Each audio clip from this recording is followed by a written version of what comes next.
Bienvenue dans un nouveau Sortez pas de chez vous. Et oui, vous êtes confinés, eux aussi ils le sont. Ce sont ceux qui vous ont peut-être un peu fait rire au cours des jours précédents. L'événement médiatique en Sarthe, ça a été probablement cette traduction du message gouvernemental sur le Covid-19 en patois sartois. Eh bien, ils sont là, autour de moi. Vous les voyez, vous les reconnaissez peut-être pour ceux qui êtes habitués à Sarther, moi de là, avec Aurélien, puisqu'il les reçoit régulièrement dans son émission. Ce sont les patoisans de la Sarthe qui se sont lancés dans une grande aventure, la création de ELA, l'association des patoisans de la Sarthe. Je vous les présente. Le premier, la vedette, c'est celui qui bouge le plus d'ailleurs dans les écrans. Il s'appelle Pilou. Bonjour Pilou. Bonjour les jeunes, bonjour la tête tout. La première traduction D'accord. qui a eu un succès absolument fou. Oui, c'est une folie furieuse. Tout le monde cherche à devenir ami avec moi sur.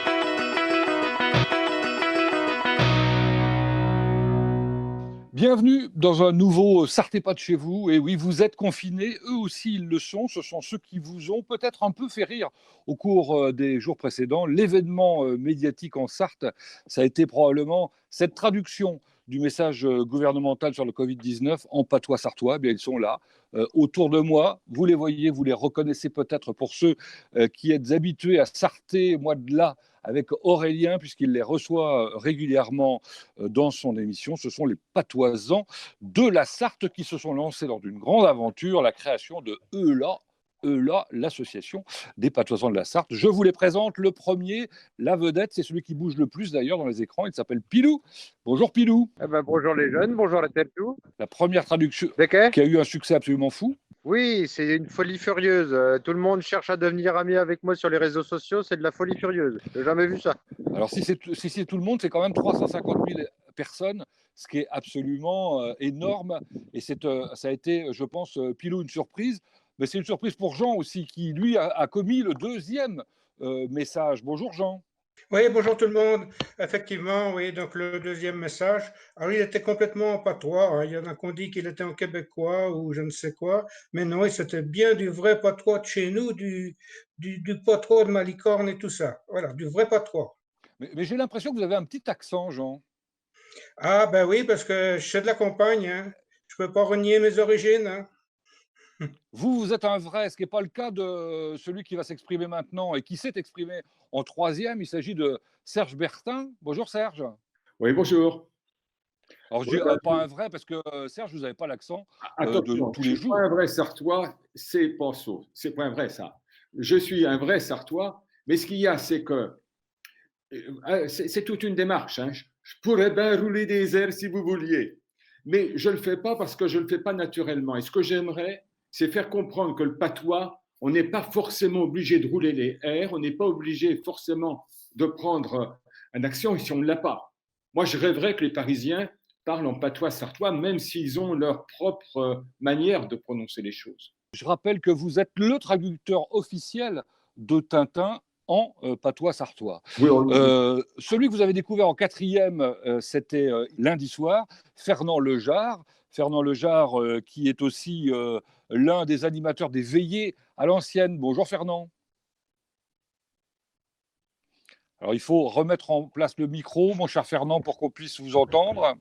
Alors, je vois te dire, mon petit Pascal, on est tellement, on est point d'éludé à Neuchâtel, c'est pas possible. Non, Neuchâtel, c'est le nord de la Sarthe. Hein. Tout à fait, c'est le nord de la Sarthe, on est à la limite du Perche d'ailleurs.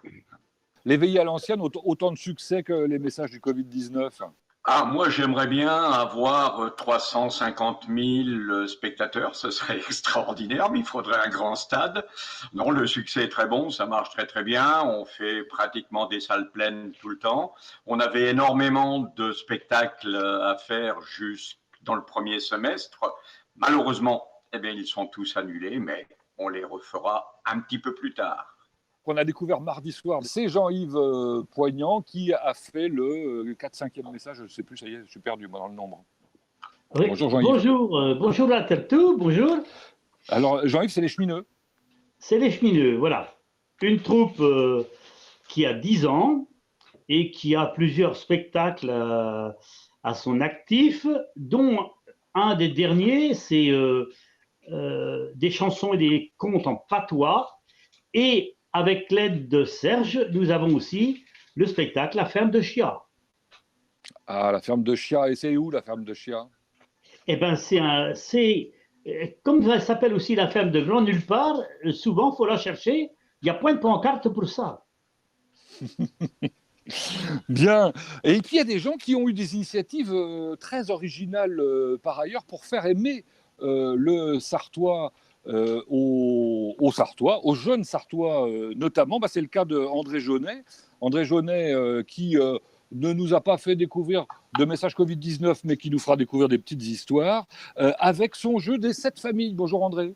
Bonjour Pascal. Oui, donc jeu que j'ai créé pour mes petits-enfants à l'origine, sans penser le publier. Et puis finalement, je me suis aperçu que ça plaisait, que ça pouvait aller au dehors du cercle familial. Et c'est très agréable de le commercialiser. Les retours et les contacts qu'on a avec ça sont très agréables, vraiment. Et quand on a un jeu de cartes, on s'aperçoit et qu'on met les expressions, les mots, on s'aperçoit que c'est goûté par des enfants. Il y a une disponibilité des enfants par rapport à toute la poésie de notre langue. Alors le jeu c'est important et les enfants jouent également avec un autre jeu qui est sorti quasiment en même temps, hein, je crois savoir, c'est le Déquectudie de Fabrice Louvet qui lui est l'auteur du dernier des messages Covid-19 découverts hier. Bonjour Fabrice. Bonjour Pascal. Bonjour Pascal. Le jeu Déquectudie, il est notamment fait pour les enfants que vous connaissez bien puisque je crois que vous êtes dans l'enseignement. Oui, c'est ça, effectivement, oui. Il n'a pas été fait, je ne l'ai pas imaginé au départ pour les enfants, plus pour des adultes qui avaient une envie d'un retour un petit peu aux sources, de renouer un petit peu avec ce langage qu'ils avaient connu quand ils étaient plus jeunes. Et alors les enfants s'y sont mis, c'était pas eux le public visé. Et puis effectivement, ça a eu un succès assez important. Alors, qu'est-ce que vous en pensez, vous, du succès, justement, du message lancé sur les réseaux sociaux, la traduction de ce message gouvernemental? Alors, je trouve que déjà, on doit être à 4 ou 5 messages là, certains ont été diffusés, d'autres pas encore. Déjà, le même message différent en patois avec donc un texte différent à chaque fois, mais qui dit la même chose, ça dit bien toute la richesse de cette langue. Allez, on va se lancer, je vais dire le mot langue, de cette langue qui est le patois. Donc déjà, rien que ça, je trouve que c'est déjà très, très intéressant. Mais du coup, ça peut être compliqué. Alors là, je vais demander à l'universitaire, enfin, à l'homme de savoir, c'est-à-dire Serge Bertin. C'est compliqué. Il n'y a pas un patois, il y a plusieurs patois, il y a plusieurs vocabulaires autorisés officiellement. Alors d'abord, le mot autorisé ne devrait pas exister en patois, parce qu'on est libre de faire ce qu'on veut. Alors, c'est vrai qu'il y a une idée habituelle qui consiste à dire « Ah oui, le patois est différent, on ne se comprenait pas autrefois d'un village à l'autre ». C'est une affirmation que je crois très excessive. En réalité, le patois de chez nous est d'abord une nuance d'un ensemble linguistique qui couvre tout l'ouest français, à l'exception du breton bretonnant. Mais qu'on soit bas-normand, poitevin ou gallo ou tourangeau, on a grosso modo le même parler, avec des nuances. Et c'est là justement où on joue sur les nuances. Il y a une multitude de nuances parce que le patois, c'est le langage par définition hors circuit officiel. Et je dirais qu'il y a autant de patois que de patoisans.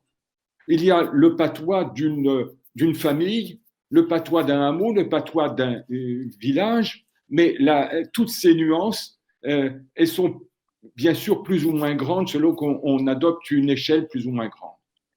Alors, je vais peut-être poser la question à Jean Revers, qui a décidé de réunir des gens pour justement réfléchir autour de ce patois qu'ils ont bien connu. C'est à Malicorne, hein, c'est ça, Jean, que vous avez fait un groupe avec des gens qui le parlent naturellement et depuis fort longtemps, c'est ça? Voilà, c'est ça. À Malicorne, donc, nous avons un groupe de patois qui se réunit régulièrement. Donc, il faut dire que je n'en suis pas l'initiateur, puisque j'ai repris la fonction, en quelque sorte, de mon prédécesseur, Monsieur Mavet, qui avait lancé ça déjà dans les années 1980. Donc, ça date pas d'hier, vous voyez. Et donc, depuis, ça a arrêté quelques années, mais c'est bien reparti. Et nous avons nos participants fidèles là, qui viennent régulièrement à ces sessions. Et qu'est-ce qu'on y fait dans ces sessions? Ah ben, dans ces sessions, donc, on y fait essentiellement donc, des traductions, mais sur des phrases, je dirais, qui sont bien patoisantes, hein.